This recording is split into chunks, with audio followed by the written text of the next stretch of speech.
Cowboys Commanders on this radio station. Pregame starting at 9 a.m. Kickoff with Brad and Babe at noon. Good morning, Coach. How are you? Good morning. Good morning. How was vacation? It sucked. I always tell fathers don't have kids or get a lot of nanny help, so don't have them till you're really rich. They've been sick for about a month, so it's been torture, Coach, but thank you for asking. Oh, wow. Okay. How many good family time, huh? Yeah. How many diapers did you change percentage-wise? Out of 10 diapers, did you change 2, 3? Were you just in the office a lot? I'll just say this: I changed the diaper every opportunity I had, but I mean, there were many. That probably equated to what, 10%, 20%. And then I didn't have a problem with it, but yeah, I have a job that we work a lot. Yeah. And then I got a youth sports problem. Choppy's all baseball dad here, and I don't want to sit outside at 8 a.m. in 100 degrees. And RJ says, no, that's the best part. And I know you love attending and participating in the youth sporting events around here, but the practice, the schedule, isn't it too much? They practice more than you guys do. No, I think it's incredible. I mean, the youth sports are in Texas, especially Dallas. I'm so impressed with. No, I do love it. I love watching my kids practice. I love watching them play games. There's nothing like it. All right, maybe I'll have a third one then. You talk. Yeah, you need to come around. My wife will send you a thank you card. Coach, a lot of there's the list of incentives is going around the league of what player can hit this and that. How do you approach that? Do you sit down and go, I'm going to get my guy this? Is it a front office discussion where sometimes maybe that type of payment doesn't want to be kicked out? How do you approach the whole incentive thing, if at all? To be honest with you, the financial part of it is, I'm not really involved in that. I couldn't tell you with, the contracts, the specifics of our players. I mean, usually when, I'm asked to speak on it is something like today. But, yeah, I'm not totally engaged with their incentives, but I mean, I am aware if Rico, looking to, hit 1,000 yards, or, CD hitting 1,000 yards. I mean, those things are definitely statistical goals, or because it's part of the analytics profiles that we get each and every week on our desk on Monday and Tuesdays. Are you the one that delivers the Pro Bowl news first, or have these guys gotten that information? I saw a video of Eric DeCosta letting Derrick Henry know and stuff. Do you get that info first to deliver it to the guys? And if so, how much of a joy is it for them still? I mean, every place is different. In the way it's done here, Jerry delivers the news, and then we follow up in the morning with the presentation and team meeting. Mike McCarthy joined us here at 105 through the Fan. In a game like this where, the standings don't matter, how do you judge and gauge and use players that normally don't get a lot of snaps and giving them snaps this week versus using the guys that got you to Week 18 all year? That's a great question. I think just like anything, practice does matter, and, it's about creating opportunities because, you go through the whole season, long before this point where you have players that are battling every week, and they're not on the 48.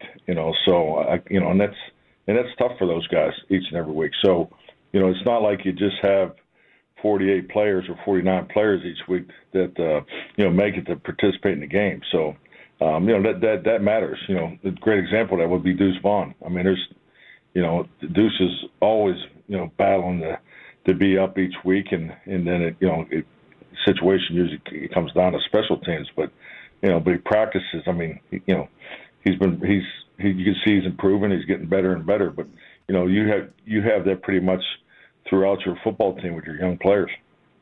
Coach, we in the media, we've probably asked you and Jerry dozens of times about Trey Lance. When's Trey Lance going to get a shot?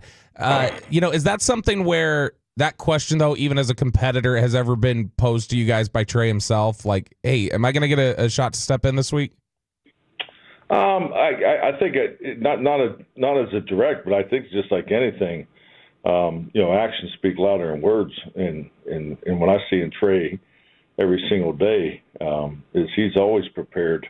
He prepares as if he is, going to get that opportunity. And your whole quarterback room has to prepare that way, and that's part of why it's structured the way it is, where everybody has a role in there throughout the week of preparation to make sure we're all engaged, because there's a lot that goes into game planning each week. No one has more responsibility than the quarterback position, and Trey is always prepared to be ready to go.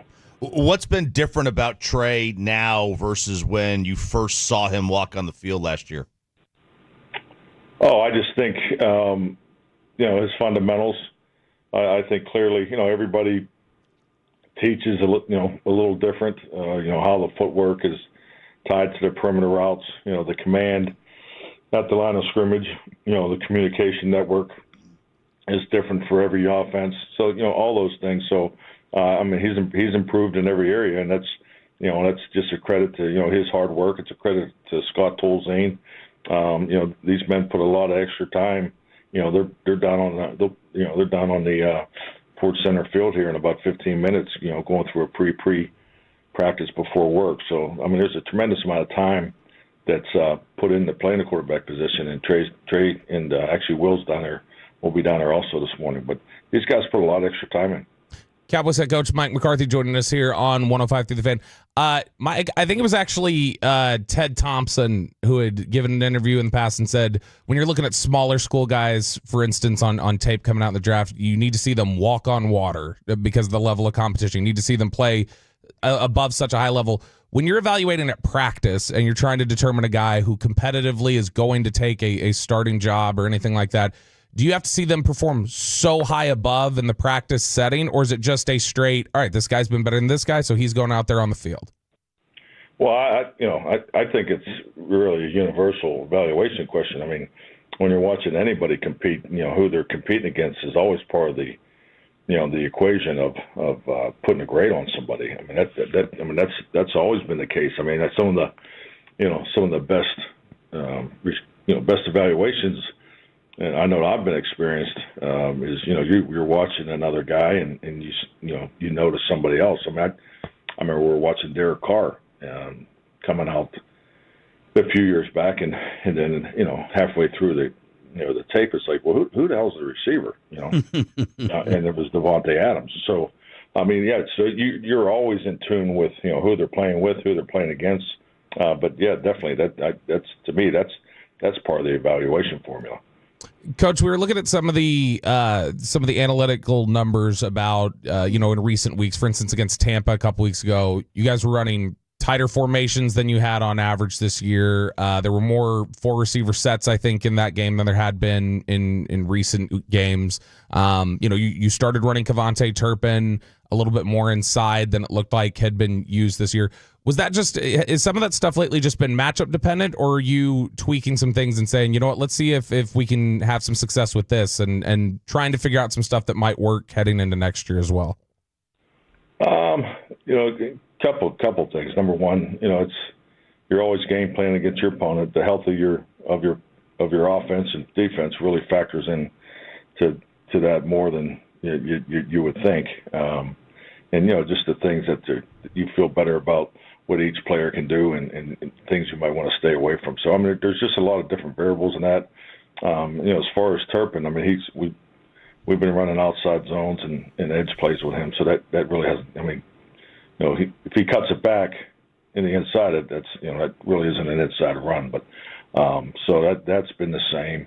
But we have, always been conscientious of trying to get the ball distributed to the perimeter guys, and sometimes a player's opportunities based on game plan are going to be higher than higher one week to the next. And obviously with CD out, we're definitely looking for the other guys to take advantage of the opportunities because CD was always our lead focal point as far as ball distribution. So and the formations of how we need to run the ball, how I like to run the ball. All those factor in how we line up each and every week. Mike McCarthy brought to you by Black Rifle Coffee Company here on DFW Sports Station with Sean, RJ, and Bobby. I was thinking about this with Jaden Daniels, and we always talk about this time of year, the rookie wall. Is the rookie wall a thing? Is it more of a thing with a 17-game season? And how do you approach that if it is a thing, Coach? Well, in Jaden's case, I hope it shows up this week. It wasn't in place against Atlanta. But no, that's real. I think that's things you watch on an individual basis. That's an important focal point, particularly for the assistant coaches and the support staff. That's part of that communication, staying engaged with your guys, and it's definitely something that I'm aware of from a big picture as far as scheduling. You have to factor in this, not as much for the rookies too, but it's this time of year and playing on Thanksgiving every year, and because December is always the point where you got to be really on top of the players' practice, their workload capacity, and just the efficiency has to be the highest of the season. So yeah, all those things play into it, and the rookies have the biggest challenge because they've never been through the length of this season, and it's the longest year of their life. They play their senior year, prep for the combine, everything goes into that, and then they got to train a different way for that, and then the combine's over, and then they go right to a mini camp, and then so they're back into the football, and that leads all the way up into training camp, and their training camp's longer than they've been accustomed to, and they play 20 games at least. So that's a tremendous threshold for rookies to get over in this league, and you have to be in tune with that. How do you weigh your competitiveness versus your friendship with DQ with the playoff and postseason berth?